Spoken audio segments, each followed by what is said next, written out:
Magandang araw po at maraming salamat sa mga tumatangkilik at sumusubaybay ng YouTube channel ni Maestro Honorio at ng mga YouTube video na kanyang ina-upload.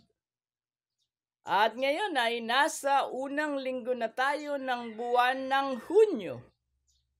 At malapit na naman ang pasukan ng mga bata. At siyempre pa, tulad ng dati, matatanggap nyo na naman ang inyong libre at walang bayad na weekly horoscope. At siyempre pa, ang inyong weekly horoscope ay 2-in-1. Nalaman nyo na ang inyong kapalaran sa unang linggong ito ng buwan ng Hunyo, ay mababasa niyo pa ang isang nobelang hinango sa mga aklat na isinulat ni Maestro Honorio. Actually, ay nagsulat na tayo ng unang aklat, Ang Sikreto ng Iyong Kapalaran. Ikalawang aklat, Ang Sikreto ng Iyong Kapalaran. Ikatlong aklat, Ang Sikreto ng Iyong Kapalaran. At ikaapat na aklat, Ang Sikreto ng Iyong Kapalaran.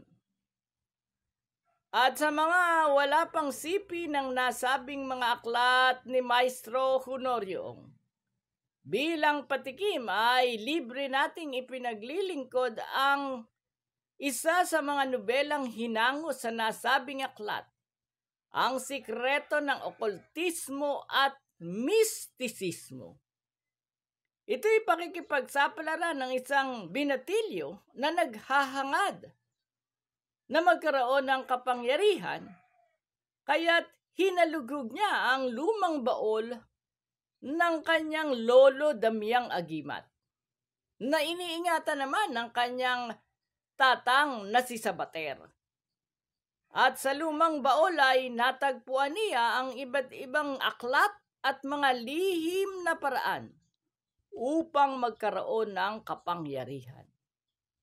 At ngayon ay nasa ika-50 labas na tayo. Ang nasabing nobela ay sinerealize natin habang umeere ang weekly horoscope. Mababasa nyo ang nobelang Ang Sikreto ng Okultismo at Mistisismo sa ilalim ng YouTube video na ito o sa description. Kaya kung hindi nyo nabasa ang unang labas, ikalawang labas, ikatlong labas, ikaapat na labas, at hanggang marating nyo ang ika-50 labas na tayo ng Sikreto ng Okultismo at Mistisismo, ay balikan nyo lang ang mga nakaraang weekly horoscope. At pagduktong-duktongin nyo upang matunghayan nyo kung paano nakipagsapalaran ang binatilyong si Aryabhata upang mabasa niya at mahalungkat ang antigong baol ng kanyang lolo Damiang Agimat. At sa nasabing antigong baol ay binabasa ngayon ni Aryabhata ang tungkol sa swerteng mga araw ng bawat planeta. Kabbalistic spirit na may kaugnayan sa bawat planeta at kung anong ceremonial magic ang magandang isagawa sa bawat araw. Ang problema ngayon din yata sa ating nobela ay mahuhuli ng kanyang tatang na si Sabater ang ating bidang si Aryabhata na binabasa ang mga mahiwagang aklat sa loob ng baul, kaya't maaari siyang mapagalitan o kung ano man ang gawin sa kanya ng matanda. Kaya't basahin niyo lang sa description o sa ilalim ng YouTube video na ito ang ika-50 labas, Sikreto ng Okultismo at Mistisismo na hinango sa mga aklat na isinulat ni Maestro Honorio. At ngayon ay matutunghayan nyo na at Malalaman ang inyong magiging kapalaran sa linggong ito hinggil sa sex, pag-ibig, love life, salapi, negosyo, karir, travel, family, swerteng kulay, at swerteng numero. At marami pa kayong swerteng matutunghayan at mararanasan sa unang linggong ito ng buwan ng Hunyo. Kaya nood na! Weekly Horoscope, June 1 to 7, 2025. Aris, silang isinilang mula ika-21 ng Marso hanggang ika-19 ng Abril.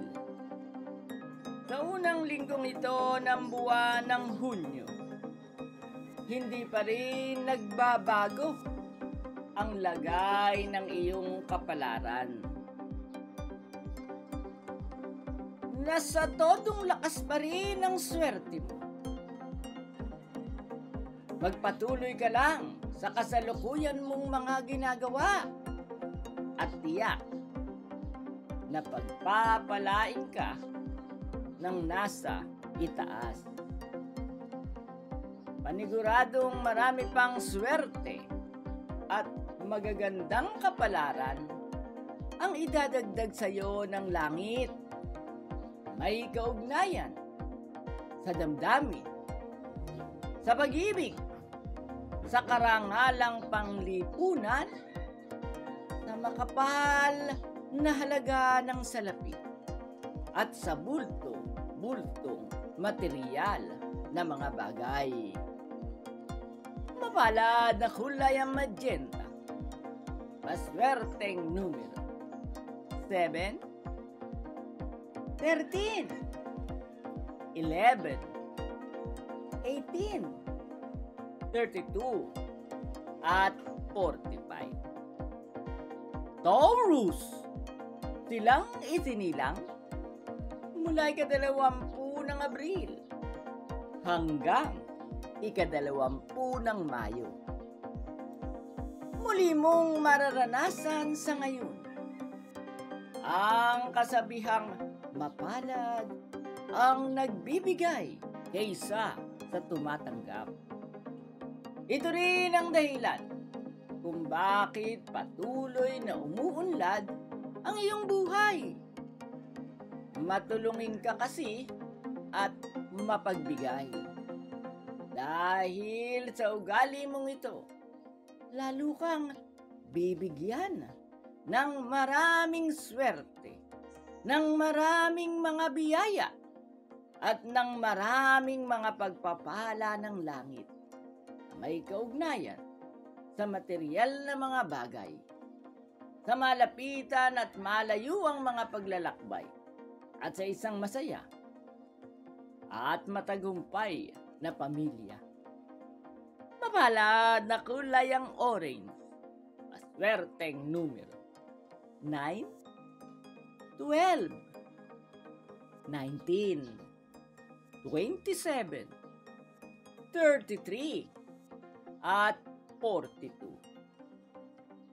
Gemini, silang isinilang mula ika-21 ng Mayo hanggang ika-21 ng Hunyo. Sa unang linggong ito ng buwan ng Hunyo, tapusin mo muna ang nasimulan mo. Hindi ka pwedeng magpapalit-palit ng hindi pa tapos na tapos ang mga nauna mong ginagawa. Kapag nagawa mo yan, tinapos mo muna ang isang gawain bago magsimula ng bago. Tuloy-tuloy na darating ang mas marami pang swerte at magagandang kapalaran na may kaugnayan sa karir, sa propesyon, sa negosyo, at sa mga paglalakbay. Ano pa ang ginagawa mo?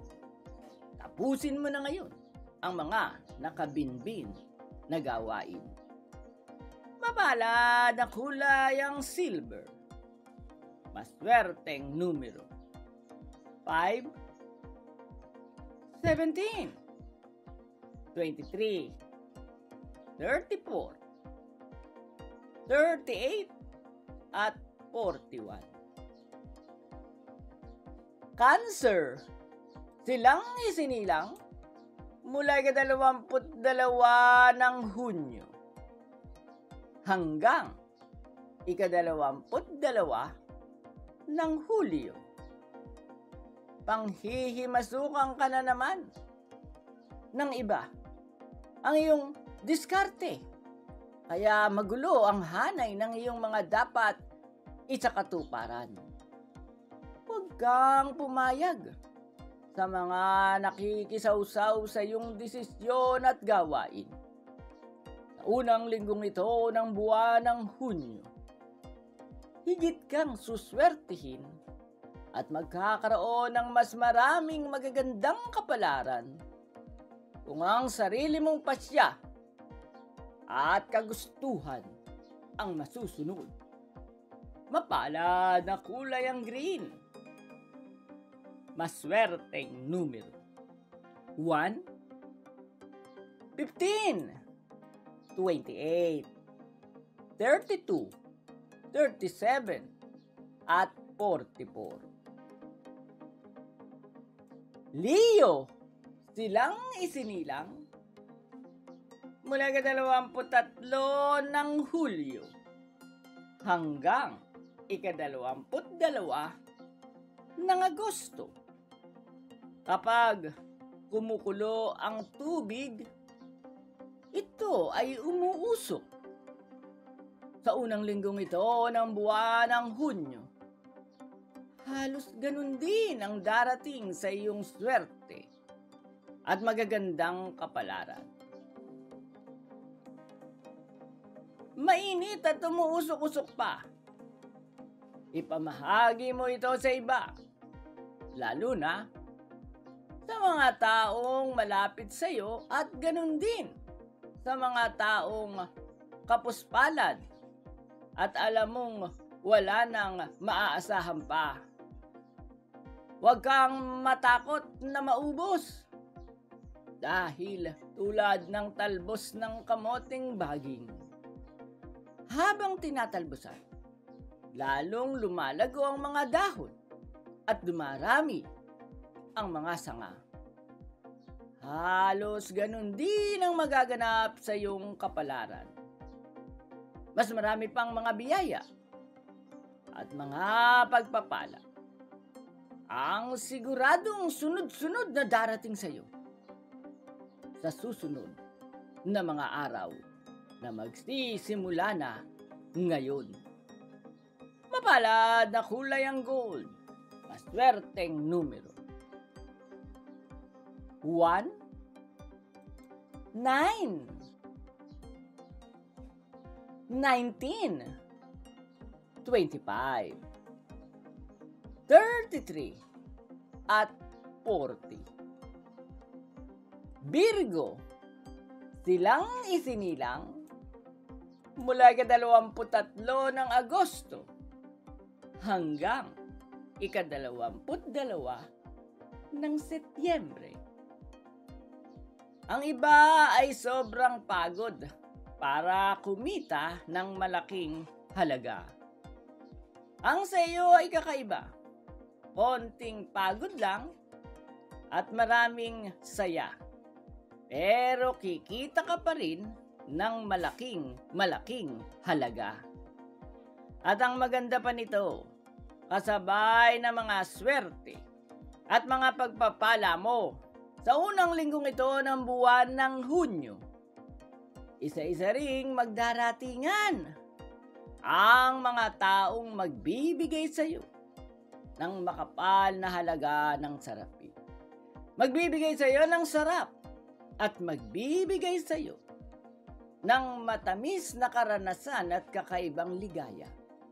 Mapalad na kulay ang blue. Maswerteng numero. 4, 14, 29, 34, 42, at 45. Libra, silang isinilang mula ika-23 ng Setyembre hanggang ika-23 ng Oktubre. Itago mo ang pagiging masungit mo dahil ang mga swerte at magagandang kapalaran ay mapapasayo lamang kapag ikaw ay naging malambing, kapag ikaw ay naging palakaibigan, kapag ikaw ay naging masiyahin, at kapag ikaw ay laging naka-smile. Kaya ano pa ang ginagawa mo upang dumagsang mga swerte at magagandang mga bagay sa iyong buhay sa unang linggong ito ng buwan ng Hunyo? Sa harap ng salamin, kahit na nag-iisa ka lang, lihim kang umismile. Mapalad na kulay ang burgundy. Maswerteng numero. 8, 16, 26, 31, 38, at 43. Scorpio, silang isinilang mula ika-24 ng Oktubre hanggang ika-21 ng Nobyembre. Sa unang linggong ito ng buwan ng Hunyo, hindi ang mahal mo ang dapat na masunod, kundi ikaw. Oo, ikaw mismo. Ipaliwanag mo sa kanya na higit kang maswerte at kinalulugdan ng tadhana kaysa sa kanya. Kaya naman wala siyang karapatang kumontra sa mga ginagawa at sa mga desisyon mo. Sa halip, tulad ng nasabi na, upang swertihin at pagpalaing kayong dalawa, ang dapat, sumunod lang siya ng sumunod sa lahat ng ipapagawa mo sa kanya. Mapalad na kulay ang balat. Maswerteng numero. 6, 12, 18, 30, 39, at 44.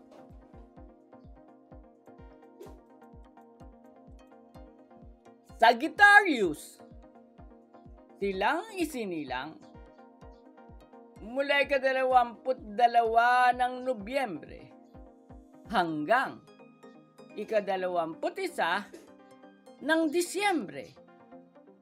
Mali ang mga ibinibintang nila sa iyo at ang totoo pa nga nito ay nakadidisturbo lang sila sa mga iniisip mo.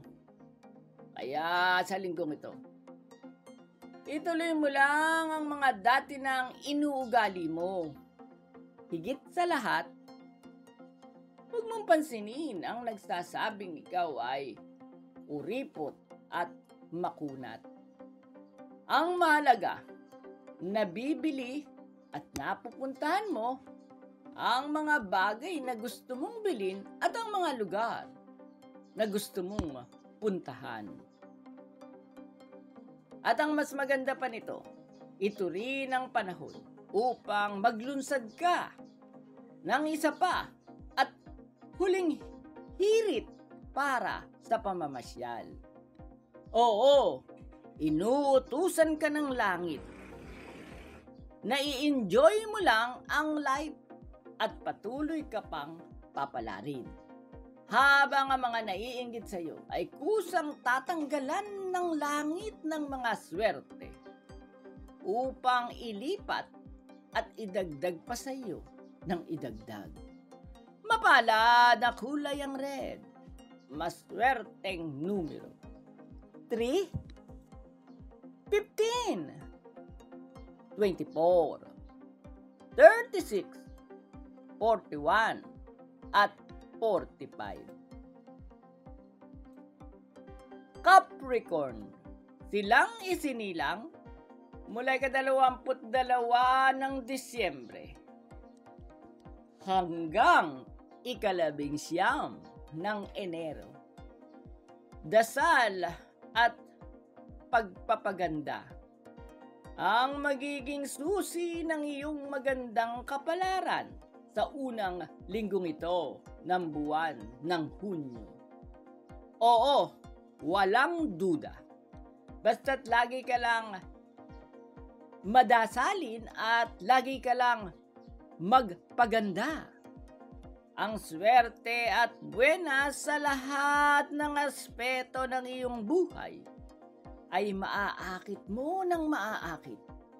Hanggang sa bandang huli ay magtagumpay ka. Yumaman ang ubod ng yaman at habang buhay na magiging maligaya. Mapalad na kulay ang yellow. Maswerteng numero. 9, 13, 17, 28, 31, at 44. Aquarius, silang isinilang mula ika-20 ng Enero hanggang ika-18 ng Pebrero. Sa unang linggong ito ng buwan ng Hunyo, huwag kang aanga-anga. Tinutusan ka ng iyong kapalaran. Natalasan mo ang iyong pakiramdam. Hindi dahil sa may mga lihim kang kaaway, kundi dahil may ilang mga swerting mabilis na guguhit sa iyong harapan. At ito ay kailangan mong madakma at sunggaban agad-agad bago tuluyang lumipas at maglahong parang bula sa kawalan. Kapag nadakma mo ito bago mawala, malalaking swerte at mga pagpapala ang darating sa iyo na may kaugnayan sa malaking halaga ng salapi. At sa isang wagas at maligayang pag-ibig na noon mo pa hinihintay. Mapalad na kulay ang lilac. Maswerteng numero. 4, 10, 19, 26, 35, at 43. Pisces, silang isinilang mula ika-19 ng Pebrero hanggang ika-20 ng Marso.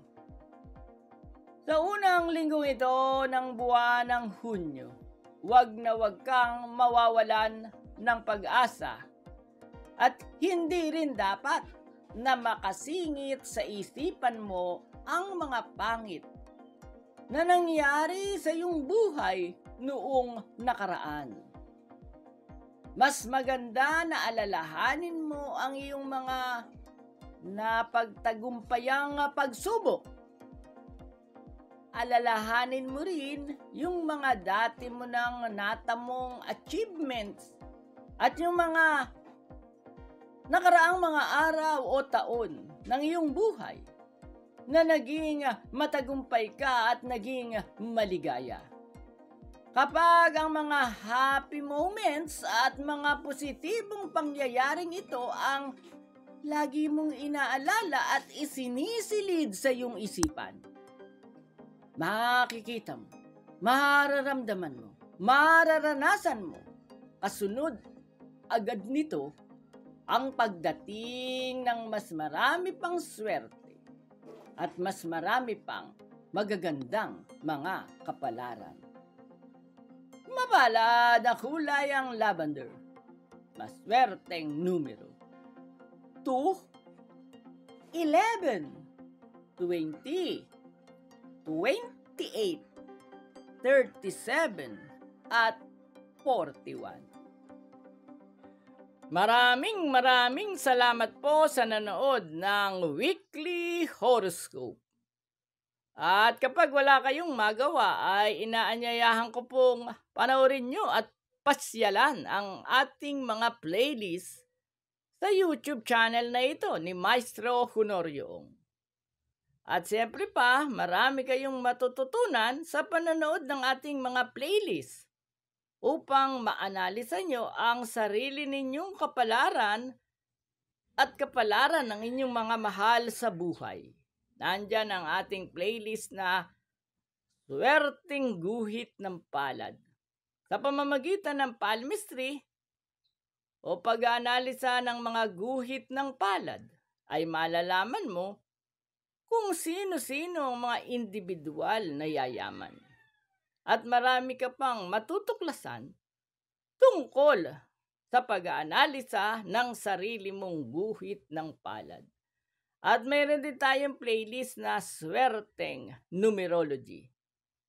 Sa pamamagitan naman ng birth date at destiny number, ay malalaman mo yung kapalaran. Sa partikular, sinagot sa nasabing playlist na Swerteng Numerology kung sino-sino naman ang mga individual na may birth date na kandidato sa pagyaman. Bukod sa swerteng guhit ng palad, swerteng numerology, mayroon din tayong playlist na swerteng handwriting and signature analysis. Ito ang tinatawag na graphology, sa pagbabago ng iyong sulat kamay at ng iyong pirma. Mababago din ang iyong kapalaran at mas madali mong matatagpuan ang isang matagumpay at maligayang buhay. Kung paano mo babaguhin ang iyong signature at handwriting ay itinuro sa nasabing playlist na Swerteng Handwriting and Signature Analysis. At siyempre pa sa mga madalas managinip, meron din tayong playlist na Swerteng Panaginip at mga lihim ng inyong panaginip na ang pag-interpret ay binase sa psychologist na si Sigmund Freud at si Carl Jung. Kaya ang pag-interpret ng ating mga panaginip ay scientific. At bukod sa panaginip na playlist, mayroon din tayong playlist na Swerteng Punsoy Tips. Hindi ka na kailangan pa magbayad ng mga punsoy expert o umupa ng malaking halaga para punsoyin ang iyong bahay, ang iyong bakuran o business site. Panoorin mo lang ang Swerteng Punsoy Tips sa ating playlist at diniscuss o tinalakay natin sa nasabing playlist ang basic principles kung paano nagpupunsoy ng bahay o ng business site. At siyempre pa sa mga mahilig sa horoscope, mayroon din tayong Swerteng Horoscope na playlist. Inisa-isa natin ang kapalaran ng Aries hanggang Pisces sa malalimang paraan. At tinuklas natin kung paano sila uunlad at mas magiging maligaya ay may dapat silang baguhin sa kanilang buhay na isiniwalat natin sa playlist na Swerteng Horoscope. At ang ating pinakamodernong playlist o latest ay ang Swerteng Nunal. Sa pamamagitan ng nasabing playlist ay malalaman mo ang mga palatandaan ng nunal sa ating katawan na ikaw ay yayaman at suswertihin sa pagninegosyo. Kaya pasyalan mo ang ating playlist na Swerteng Nunal. At bukod sa Swerteng Nunal ay ang isa pa nating latest ay bagong-bago ay ang Prediksyon 2025. Sa nasabing playlist ay inanalisa natin ang kapalaran ng 12 animal sign upang malaman mo ang swerte mo sa buong taong ito ng wood snake. At siyempre pa, binanggit din natin sa playlist na Prediksyon 2025 ang mga animal sign na suswertihin sa taong ito ng 2025 at ang mga animal sign na yayaman sa taong ito ng 2025. Kaya kapag wala kang magawa, pasyalan mo ang nasabing playlist na Prediksyon 2025. At ang ating pinaka-latest ay ang playlist na Lucky Charm ng bawat zodiac sign. Ano ba ang mga swerteng lucky charm sa isang Taurus? Talisman, agimat o anting-anting ay kasalukuyang umeere. At tuloy-tuloy nating i-discuss ang mga lucky charms at mga pampaswerteng bagay ng bawat zodiac sign. Kaya huwag kayong bibitiw sa napaka-informative at napaka-mahiwagang YouTube channel na ito ni Maestro Honorio. Kaya magkita-kita tayo para sa susunod na Weekly Horoscope.